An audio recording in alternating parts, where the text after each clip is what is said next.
Okay, so I'm chugging along with this build, and it's all glued now, and it's become quite heavy, especially with the engines installed.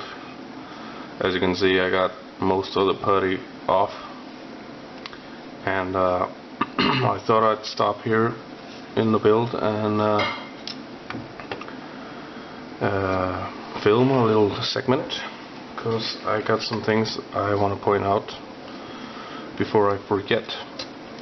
Now, the plane is quite back heavy, and I did a little test with toothpicks in the places instead of the landing gear, and also when I lay it down, it wants to sit on the tail. So yeah,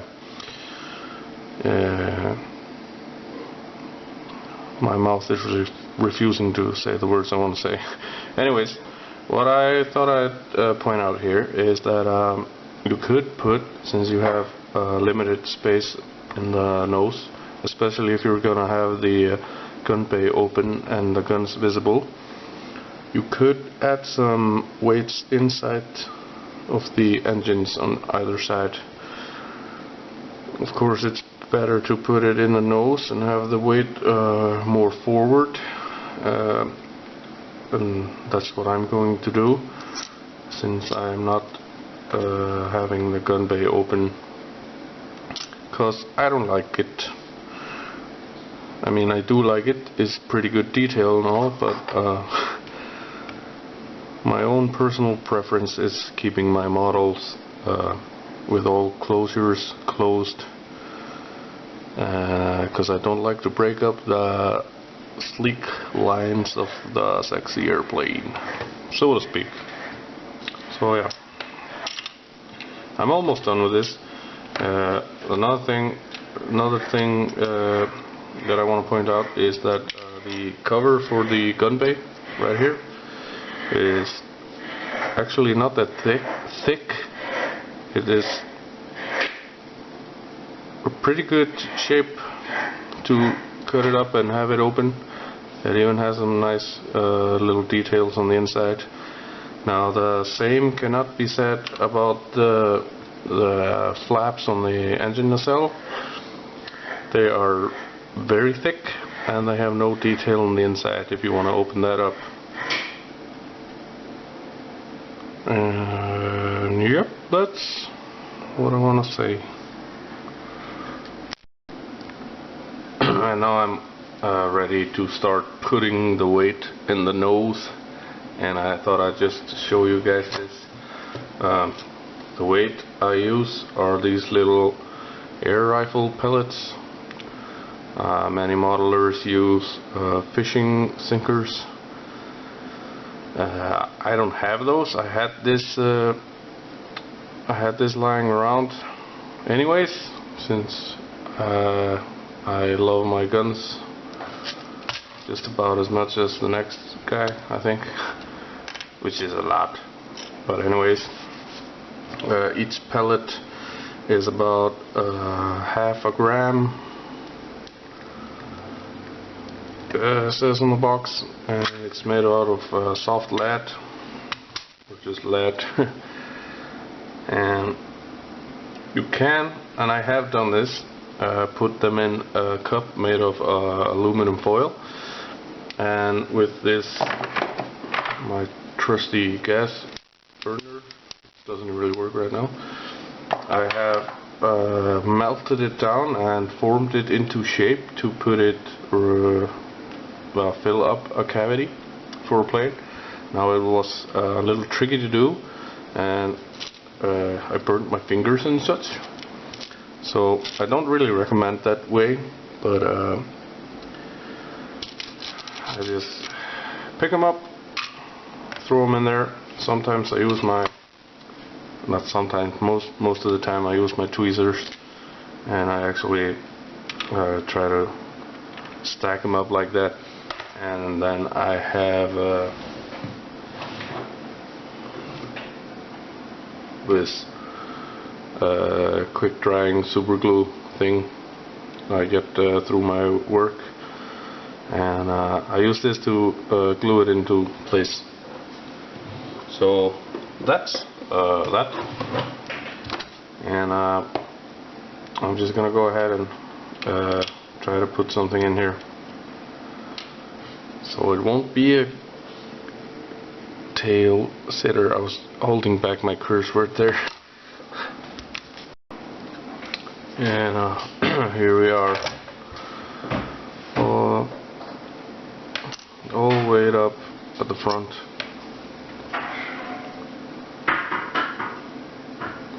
This is about as many as I dare put in there without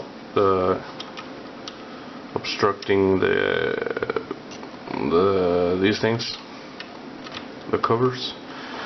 And like I said, with each pellet only weighing half a gram, it doesn't really make that much difference, it sounds like, but when you got this many in it, the balance test now shows that it is rather front heavy,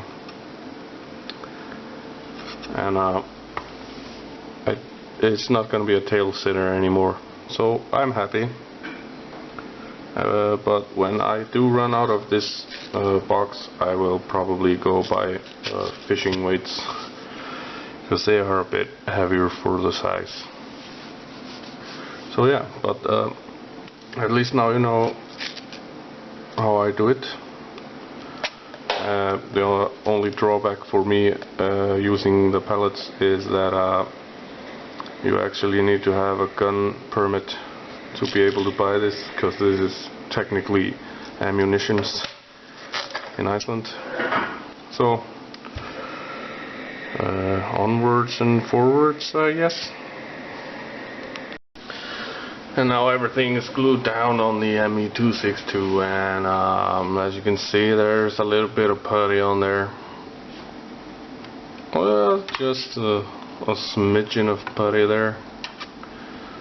What is to be expected from an old Revell kit. They're cheap, but they're hard to put together, and that's a part of the fun. It's an excellent challenge for any modeler to put together these old kits. Now, I would like to mention at this point, excuse the noise, the putty that I'm using is this perfect plastic putty. It is brilliant, to say the least. Just dab a little bit on it, off it, onto the gap or seam line that you want to fill up, and I have this small glass of water right here, and I should have probably videotaped this when I was doing it, because now it is mostly hard.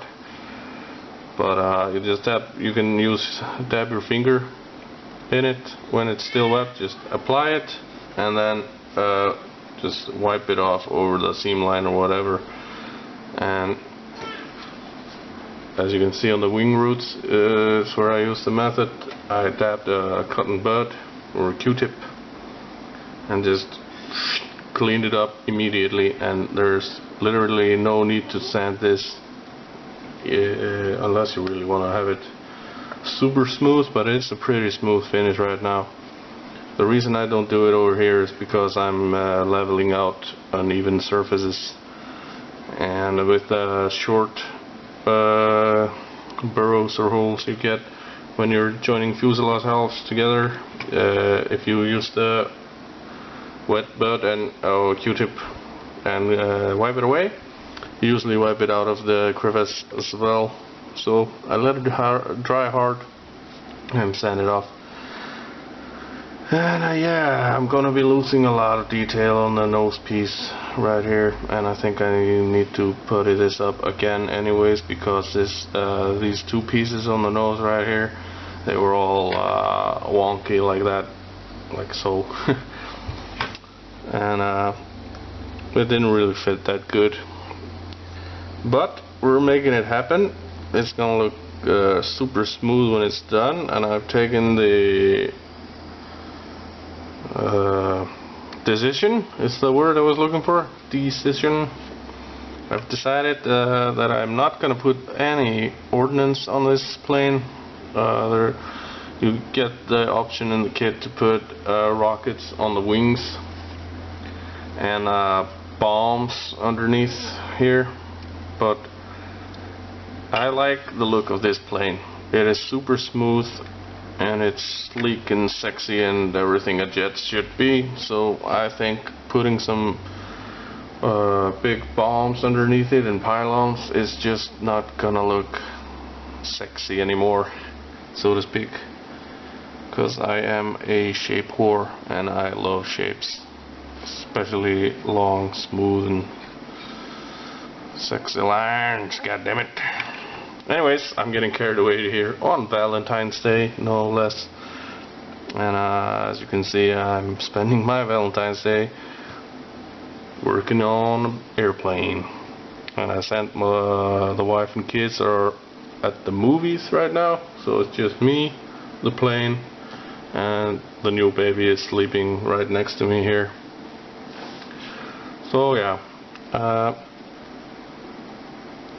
now what lies ahead of this project is sanding and sand and sand and sand and sand, and see if I don't have to use some more putty, fill up some slide holes and stuff like here. I can already see it is reducing itself, the putty. So luckily the perfect plastic putty is a quick dry putty, so I'm just gonna leave this for a few more minutes and then I'm gonna be back at sanding it. Hopefully I might even paint this thing tonight. That is, if I'm not too tired from the kids.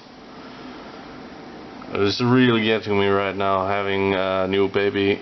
She's 1 month old to the day right now, and it's not so much the work with having a new baby, but having a 3-year-old and a 4-year-old as well. That's the tiring part. So yeah, that was a little bit about my personal life, and I just want to get this plane finished soon, mostly because I'm really interested in seeing the way that the paint job is going to turn out. I think this one has a really cool camo scheme and the colors look awesome together, and I'm just so excited. I don't think I've ever been so excited to see just the color combination come together on a model that I built before. But yep, let's try and get this one done, because there are more things that I want to finish in February so I can start new things in March. So I'm gonna cut this video right here, and I don't think I'm gonna tape it when I sand it, but we'll see when we have some color on it, or right before I'm going to put some paint on it. So the next part will be the painting part. Anyways, thanks for watching, and I'll see you next time. Bye.